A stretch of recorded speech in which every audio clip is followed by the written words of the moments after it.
Kathy threw the bowl again because the food wasn't to her taste. I was on the floor, cleaning up the mess bit by bit.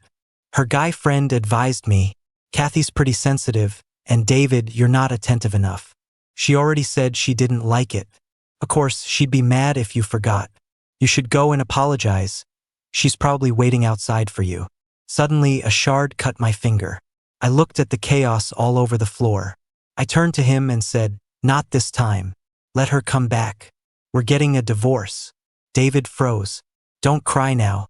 It's just us at home. Kathy might think I bullied you." I wasn't crying. It really hurt to see the homemade sauce-covered fish go to waste. My mom worked hard for 2 months on that sauce. Sent it all the way from the north, and when Kathy saw it, she grimaced, holding her nose.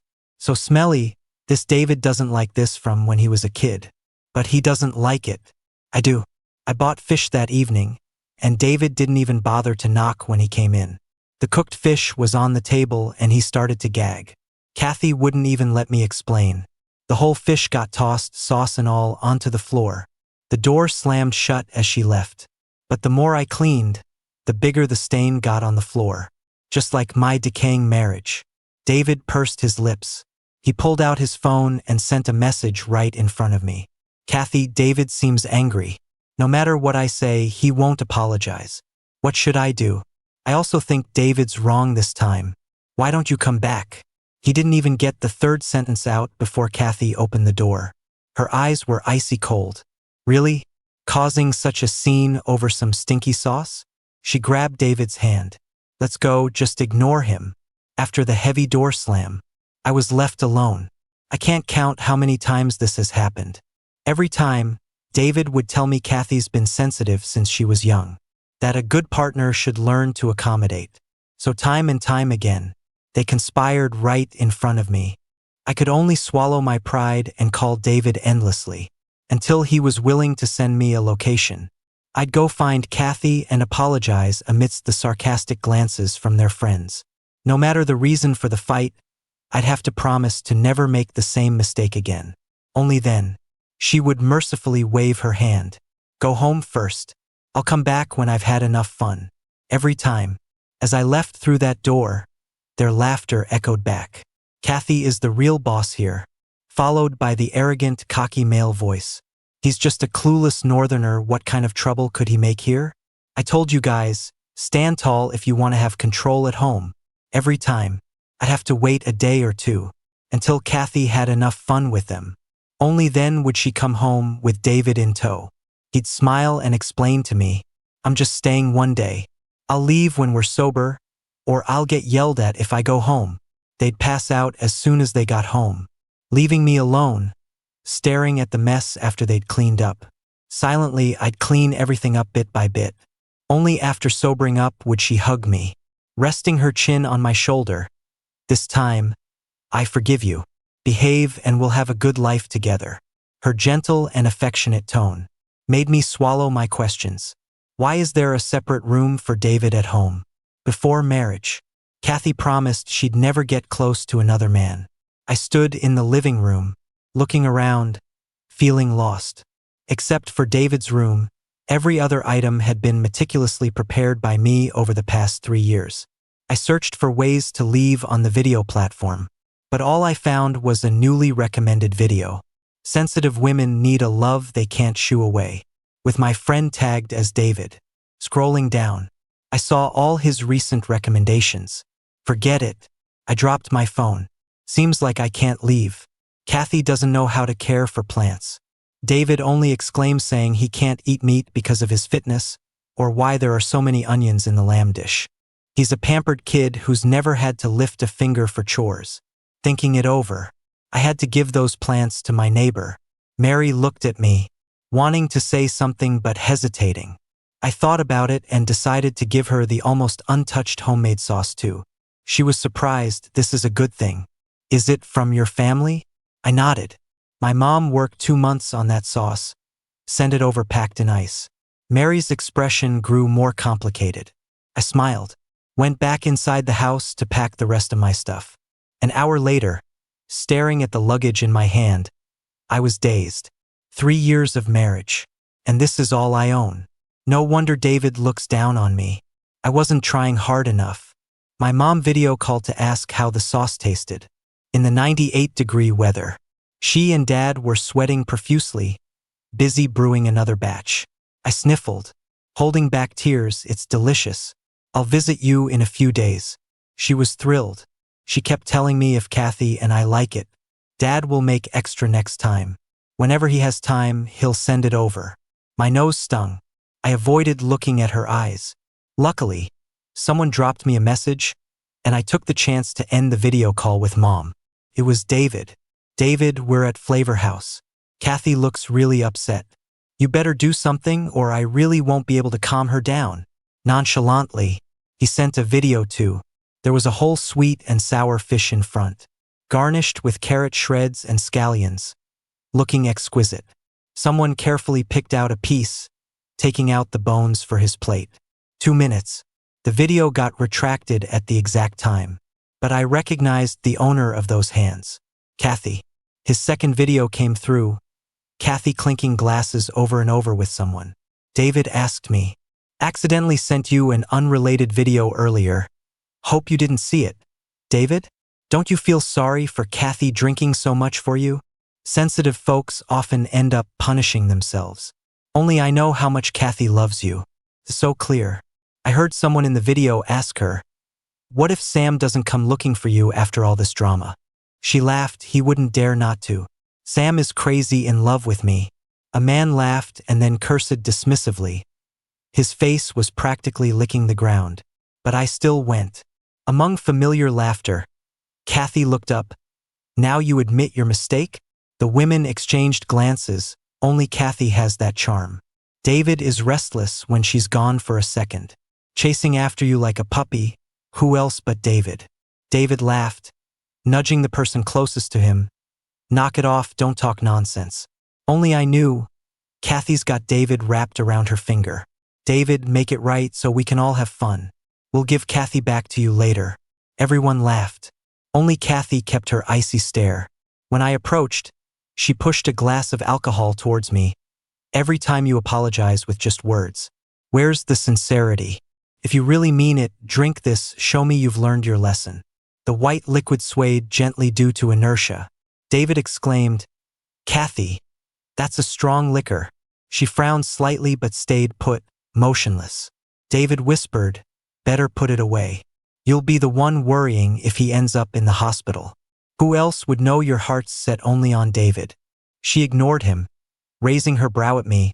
What's wrong? Reluctant, I reached out, didn't even touch the glass. But the onlookers were already cheering. Kathy's a boss. This is like some mythical husband taming technique. Kathy, teach me. Drink up. What are you waiting for? Kathy hesitated for a second. Then her cool demeanor returned. Drink it. And stop bringing those weird snacks from your hometown. The room fell silent.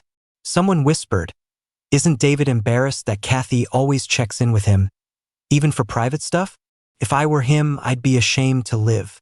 I took a deep breath, ignoring their spite. My ID, I said.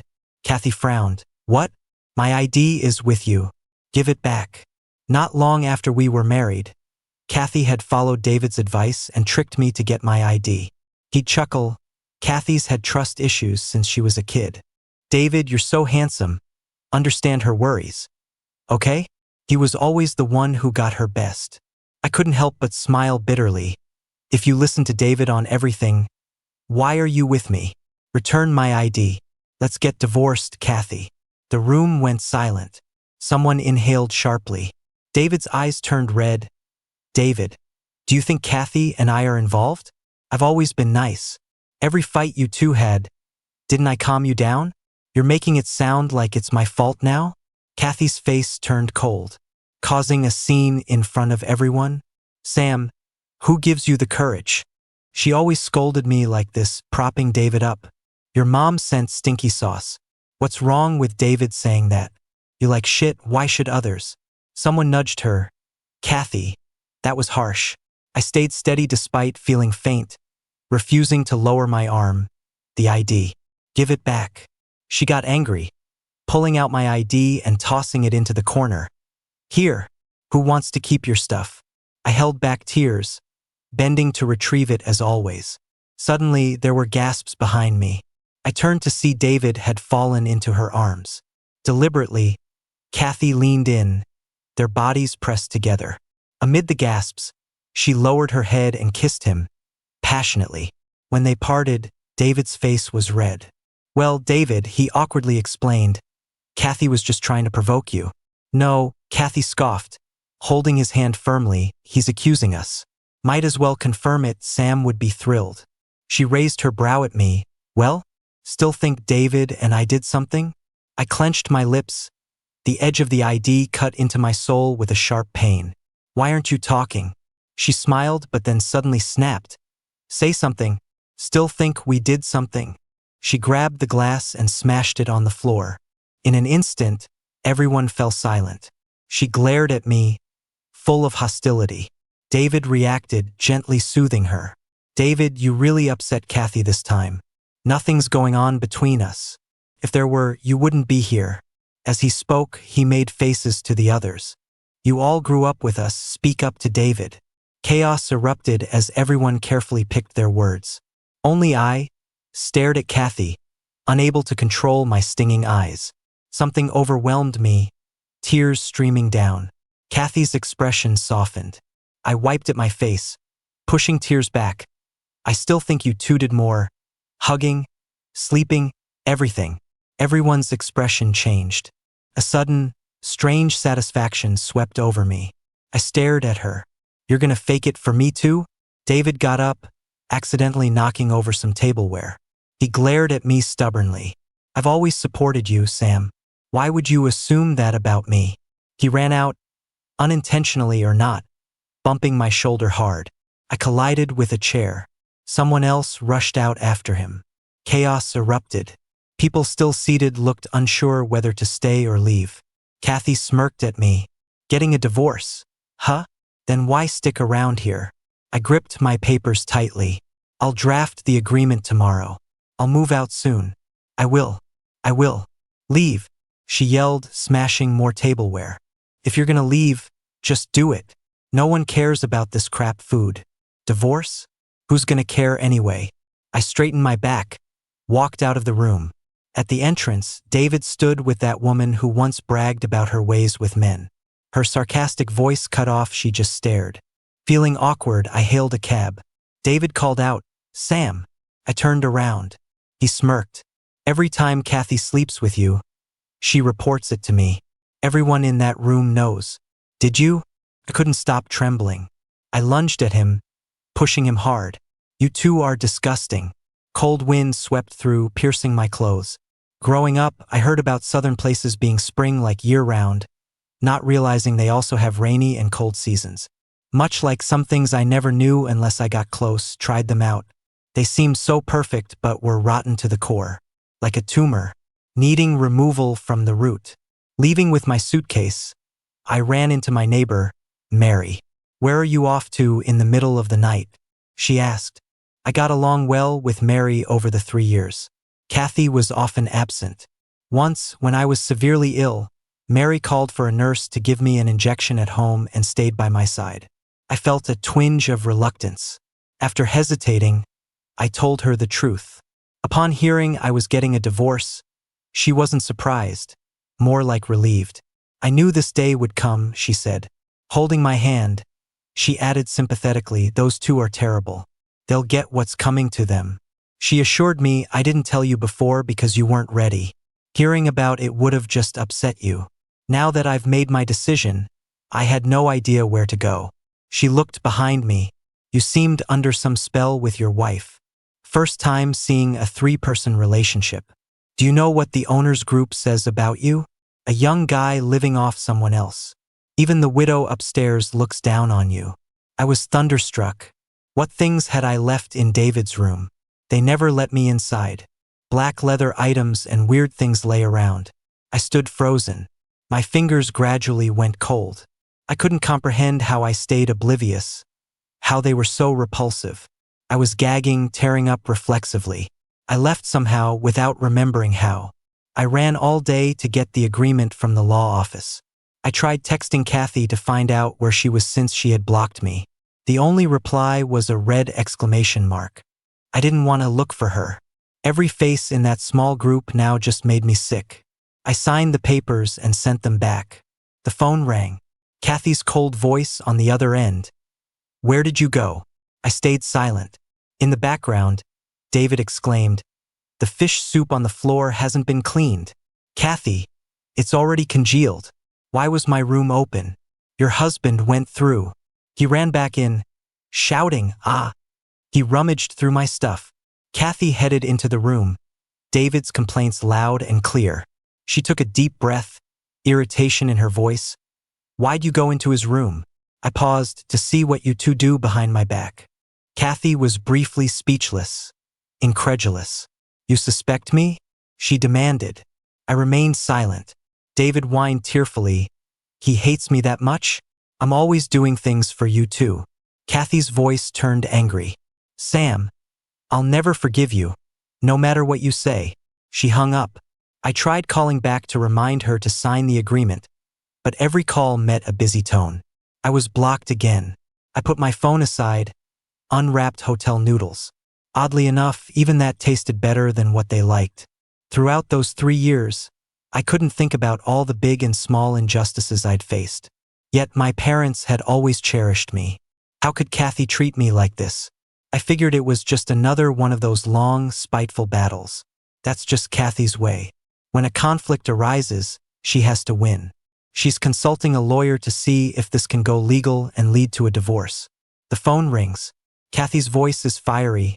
"How do you use this stupid washing machine? You insisted on buying this brand. I don't know how to use it." I pause for a moment but patiently explain the steps to her. She follows along. Then suddenly, she asks, "When are you coming back?" Her tone is both plaintive and accusatory. Whenever our fights get intense and I try to reason with her, she does this and I cave every time. David is rambling on beside me. "David, there's really nothing between me and Kathy. My toys are my own thing, you've got to respect that. Come back, will you? You can't just leave her like this. Promise me you'll come back, and I swear she'll treat you right." She's a bit annoyed. "All right, shut up." I pause. Then I seriously tell her, "Kathy, I'm not coming back. No matter whether you and David have a thing or not, the moment you brought him home in front of my eyes, it was over. I was a fool, thinking you were truly sensitive, letting you waste 3 years of my life. I genuinely want a divorce." On the other end, there's a sudden silence. Kathy's voice trembles a bit. "Take back what you said." At the same time, my pings with a message from David. "David, your words are really hurtful. Kathy can't actually not know how to use a washer, she just misses you and wants to chat. Do you have to blow this out of proportion? I grew up with her, and I know her best. If you just apologize and coax her a bit, you two can mend things. If this is true love, why do you need to one-up her?" On the call, there's a knock on my door. Kathy goes to answer. Mary is shouting from the doorway, "Yo, delivery girl, what's with such a thin parcel? Is it a divorce paper?" I clearly hear Kathy's phone drop on the wooden floor. At that moment, I couldn't help but wish. Hope it smashes on that spot where the fish soup wasn't cleaned up. I wrapped up my resignation process quickly, planning on heading back north, and there isn't much to take. Whatever was still useful, I shared with my coworkers. They reluctantly saw me off. Nobody wanted to lose the coworker willing to help with the PPTs. A few guys even nudged me, asking if I'd come back. At the entrance, I bumped into Kathy on her way in. Some people recognized her. Kathy had too much to drink. I took a day off to get her on N4. Ran into the guy getting N4 for his wife. Now, everyone knew I was heading back north due to a divorce. The ones who'd now have to make their own PPTs seemed annoyed. That guy laughed aloud. "Isn't this Sam's soon-to-be-dead wife?" Her expression froze. Then she looked at me. "Where are you going?" "Where else would I go? My wife's practically dead at home. I can't stay in the South feeling widowed." With his words, everyone turned to Kathy, murmuring, "So that's Sam's wife." Not once had I seen her being picked up no matter the weather. Yeah, I thought Sam's records were fake. Being mocked, this time she didn't seem to care about losing or winning. Instead, she stubbornly stared at me. Are you going back? Back north? Just because I called it smelly paste? Smelly paste. Someone snickered. Could she mean that prized, authentic hand-pulled sauce? Sam's family makes it, right? Can you sell me some? My mom loves it. Kathy pursed her lips, glaring at me. Just because of that smelly paste? I don't like it, and this is what it becomes? I sighed. Stop deflecting. Everything's a small matter to you. Your emotional abuse, your male best friend frequently staying over at our place, him acting more like the man of the house. Under my very nose, you pretended to be angry, he cooperated, me, trampling my dignity. Kathy, I thought you truly loved me, which is why I belittled myself to appease you. But I didn't realize myself constantly compromising only made you bolder, turning my humiliation into your pastime. Especially you, letting your male and female friends trivialize your games as manipulative tactics. The more I spoke, the more the fury accumulated over these years filled my chest. Kathy's expression wavered. My colleagues around us exploded in whispers. What? Their fights always had him apologizing? And she brought another man into their home. Isn't that practically moving a mistress in? What woman lets someone say her husband's useless? She looks decent but acts like an idiot. Her face grew paler. Sam, I didn't condone it. Yes, I did. I raised my voice. I never should have cared about your feelings from the start. So now, I care only about myself. After seeing the games you played with your male friend, even looking at you disgusts me. No one spoke anymore. They started looking at her with unusual eyes. I turned around to leave, but she immediately chased after me, grabbing my arm. Sam, I don't agree. I finally snapped, throwing my hand at her face with all my strength. Her eyes instantly filled with tears. So many people here, how could you do this to me? After all these years, was the verbal slicing from them not enough for me? Just once, and Kathy can't handle it. I looked at her calmly. As you've seen, the agreement is final.